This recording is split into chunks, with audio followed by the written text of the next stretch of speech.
இப்போ ஏறத்தாழ 400 வருஷங்களுக்கு முன்னாடி கிழக்கிந்திய கம்பெனிங்கிற பேர்ல வெள்ளக்காரங்க இந்தியாவுக்குள்ள வந்தாங்களா? நான் கிபிய பத்தி கேட்டுக்கிட்டு இருக்கேன், நீ கிமுக்கே வரையா? யாரையா அந்த பத்தமட பட்டாபிராம? அத சொல்லையா முதல்ல. சொன்னேனே, அவர் ஒரு சுதந்திர போராட்ட தியாகி. உன்னை அப்படியே உங்க அறைய போறேனா? ஆமா, திருப்பி திருப்பி அதையே சொல்லிட்டு இருக்க. நீ யார உன் சித்தப்ப பத்தமட? அவன் என்ன தியாகம் பண்ணா? அதை சொல்லலாம் முதல்ல.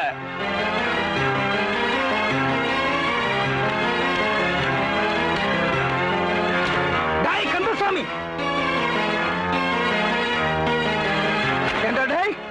சம்பந்தி என்ன மன்னிக்கணும். உங்ககிட்ட நான் அப்புறம் பேசிக்கிறேன். உனக்கு என்ன கொழுப்பு இருந்தா ஒரு தேவருக்கும் ஐயங்காருக்கும் பிறந்து நாட்டுக்கோட்டை செட்டியாரம்மா தூக்கி வளர்த்த பொண்ண என் பையனுக்கு நீ பேசி முடிப்ப. எந்திரிச்சு வெளியில போட ராஸ்கல். யாருடா இது? பொண்ணோட அப்பா. நம்ம வீட்டு விஷயம் இவங்க முன்னாடி எதுக்கு? இவங்க எல்லாம் வந்திருக்காங்க. இவங்களுக்கு நம்ம பத்திரிகை கொடுத்து அமிச்சிடலாம். அப்புறம் நம்ம வீட்டு விஷயத்தை பேசிக்கலாம்.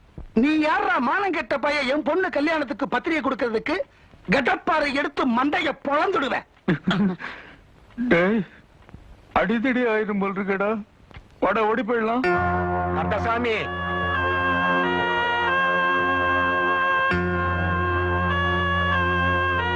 கல்யாணம் நிச்சயமாகி அடிப்பிரதர்சனம் பண்ற போது அவசகுணமா நிறுத்திட்டாரு நம்ம சம்பந்தி.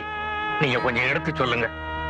பொண்ணு பாக்குற சடங்கு முடிஞ்சு பொண்ணுக்கு மாப்பிளைய பிடிச்சு மாப்பிளைக்கும் பொண்ணை பிடிச்ச பிறகு இப்ப கல்யாணத்தை நிறுத்திட்டா அது நல்லா இருக்குங்களா? என்னையா சொல்ற? எவையா உன் வீட்டுக்கு பொண்ணு பார்க்க வந்தா? ஐயோ, நீங்களும் என் வீட்டுக்கு வரல, நானும் உங்க வீட்டுக்கு வரல. ஆனா பொண்ணு மட்டும் தனியா வந்து மாப்பிளைய பார்த்திருக்கு. ஐடியா கொடுத்தது பையனுக்கு தாய் மாமன், அரேஞ்ச் பண்ணது பையனுக்கு அம்மா. பொண்ணு மட்டும் மாப்பிள்ளை வீட்டுக்கு தனியா வந்துதான். ஐடியா கொடுத்தது மாமாவா, அரேஞ்ச் பண்ணது அம்மாவா? என்ன எழவுடா இதெல்லாம்? இத பாருங்க, என் பொண்ணு கல்யாணம் நிச்சயம் பண்ண பெரியவங்க எல்லாம் வந்திருக்காங்க. அவங்களுக்கு இந்த விஷயம் எல்லாம் தெரிய வேண்டாம். தெரிஞ்சா என் குடும்பத்தை பத்தி என்ன நினைப்பாங்க? நீங்க இப்ப தகராறு பண்ணா நான் கொலகாரனாவே மாறிடுவேன். பேசாம ஓரமா போய் நிக்கணும். போங்க.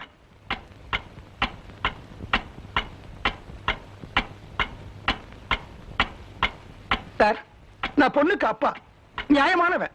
இந்த காவி சட்டை ஒரு அயோக்கியம், தில்லு முள்ளு, வாய திறந்தா புழுது பித்தலாட்டம். இவங்க கையால உங்களுக்கு பத்திரிகை கொடுக்க கூடாது. நான் எங்க கையாலே கொடுக்குறேன். யோசிச்சு ஒரு நல்ல முடிவை ஒரே செகண்ட்ல சொல்லுங்க. எந்த காரியத்தை உருப்படியா செஞ்சிருக்கேன்? நீ பரவாயில்ல. நல்ல நேரம் போறதுக்குள்ள நீங்களும் உங்க சம்சாரமும் பத்திரிகையை கொடுத்துருங்க, நான் வாங்கிக்கிறேன். சம்சாரமா? அவன் இன்னொரு பெரிய தில்லு முள்ளு. எனக்கு அவளுக்கு 12 வருஷத்துக்கு முன்னாடி விட்ட வரவு விட்டதுதான். அதை எவனை ஒட்ட வைக்க முடியாது.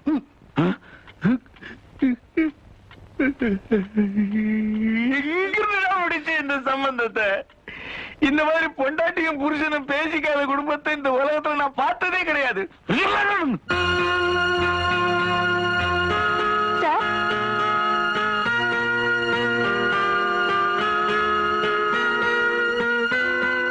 எக்ஸ்கியூஸ் மீ, வீட்டுல யார்கிட்டயாவது ஒருத்தர்கிட்ட பேசணும்னு நினைச்சேன். என் நல்ல நேரம், இவ்வளவு பெரியவங்க இருக்கீங்க, கண்டிப்பா எனக்கு நியாயம் கிடைக்கும். இந்த வீட்டு பையன் பூவிராசு என் பெண்ணையும் சாமர்த்தியமா களவாடிட்டு என்னை இப்ப ஏமாத்த பாக்குறாரு.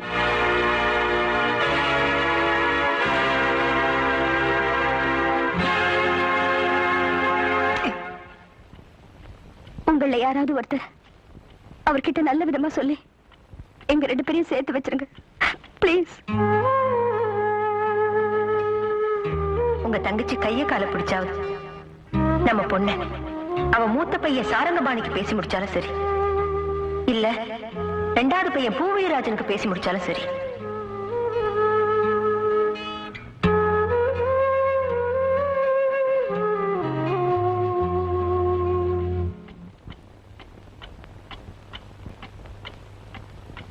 எங்க பார்த்தாலும் ஒரே கேடிங்களா இருக்காங்க.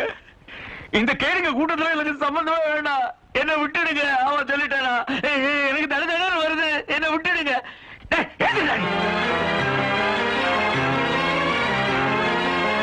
என்னோட பேரையும் புகழையும் கெடுக்க இந்த மாதிரி இல்லாததையும் பொல்லாததையும் சொல்லிக்கிட்டு தெரிய எத்தனை பேர் கிளம்பிருக்கீங்க? வெளியே போடி. ஒன்னா என் தங்கச்சி கல்யாணங்கன்னா நான் கொலகாரனா மாறிடுவேன். சார், நான் உங்க பொண்ணை கல்யாணம் பண்ணிக்க ஆசைப்பட்டது என்னமோ உண்மைதான். நான் வாழ்க்கையில ஒரே சீரா போயிட்டு இருந்தேன். என் கல்யாணம் மூலமா ஒரு சின்ன புதுமை செய்ய ஆசைப்பட்டேன். செக்கு மாடு உழவு மாடு ஆக முடியாதுன்னு இப்பதான் புரிஞ்சுக்கிட்டேன். தயவு செஞ்சு உங்க பொண்ணை என்ன மறந்துட சொல்லுங்க ப்ளீஸ். சமந்தி சமந்தி, கொஞ்சம் யோசிச்சு பாருங்க. பத்திரிக்கை கொடுக்கிற நேரத்துல என் பொண்ணு கல்யாணம் நின்னு போயிடுச்சுன்னா அவளுக்கு மறுபடியும் கல்யாணம் நடக்குமா?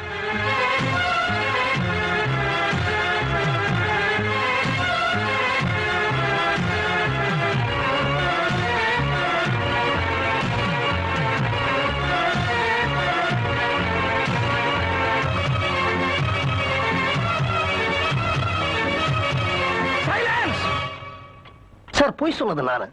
அதுக்காக பாரிஜாதத்தை நீங்க பழி வாங்க கூடாது. அவளுக்கும் வெங்கடாச்சலத்துக்கும் கல்யாணம் நடக்குமா நடக்காது? அத நான் பாத்துக்கிறேன். நீ யாரா?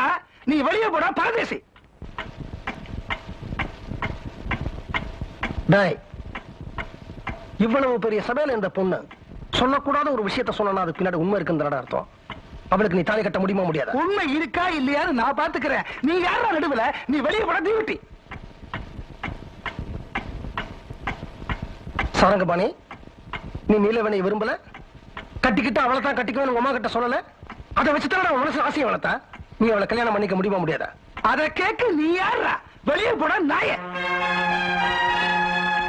போறேன் போறேன். ஆனா ஒண்ணு, நீலவேணியினுடைய பேரு எல்லா பத்திரிகையிலையும் வரும்படியா, ஊர் பேசும்படியான ஒரு கலப்பு திருமணம் கண்டிப்பா நடந்தாகணும். இந்த பொண்ணோட பேரு ஒரு பத்திரிகையில கூட வராதபடி இவளுக்கு ஒரு நியாயம் கிடைச்சாகணும், வாழ்க்கை கிடைச்சாகணும். பாரிஜாதத்தோட பேரு ஏற்கனவே இந்த பத்திரிகையில வந்துட்டதுனால அவ கழுத்துல தாலி ஏறியாகணும். நான் சொன்ன மூணும் இன்னும் ஒரு வாரத்துக்குள்ள நடந்தாகணும். அப்படி நடக்கலன்னா என்னடா பண்ணுவ? இன்னைக்கு ஞாயிற்றுக்கிழமை, அடுத்த ஞாயிற்றுக்கிழமை சாயந்தரம் 4:06 ராகு காலம். அன்னைக்கு ராகு காலத்துக்கு முன்னாடி இந்த 3 கல்யாணத்தையும் நான் நடத்தி காட்டுவேன். பார்க்கலாமாடா? பார்க்கலாம். உன்னால முடியுமாடா? இந்த காவிச்சட்ட கந்தசாமி அகராதியில முடியாதுங்கிற வார்த்தையே கிடையாது மச்சான். சவால்.